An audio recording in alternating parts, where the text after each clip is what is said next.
Ngiphinde nginamukele ngani zakwethu kuyona ke iJeffrey Soul TV News. If you're new, please don't forget to subscribe to this channel and also like this video. Do comment if you have anything to say. Lana ke bafethu njengoba nibona ke ivideo le eniyibona la uKhuzani lo kayana ke nenqola yakhe ke entsha abantu ke sebethole ke ithuba lokuthi bemhalalisele njengoba ke kade postile lapha ke kubona ke uFacebook. Uma ungaya nje kwenye ama post awenzile lapha uzoyibona yona le video page lakhe naye ke ekhomba inkulu ke injabulo abantu ke nabo futhi ngokunjalo ke benza okufanayo uncome bona ke abantu ngokumeseka ke ezintweni eziningi akade ke ezenza isikakhulukazi ke ngokuthi ke nje umculo ngoba phela ke iwona obathathe wababeka kuleli zinga abakulona namhlanje ke baningi ke abantu ke abakhomba ukumjabulela khona lapha ke kuyona ke ivideo leya noma ke kuona uFacebook njengoba ke epostile bafethu ke izinto ezinhle ke kube kuhle ukuthi ke abantu bahalalisele ukuze ke kuqhuqumezeleke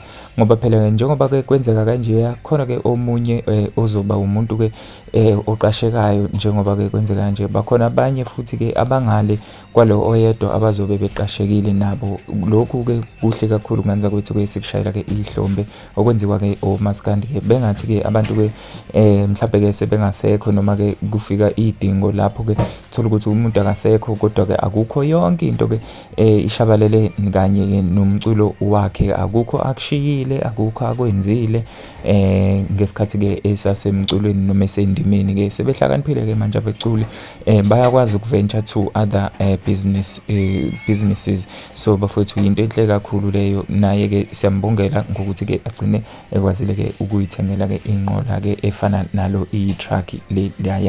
Congratulations bafethu ke. Anyways, do subscribe to this channel. Don't forget to like this video. Don't forget to share the video as well. Danko.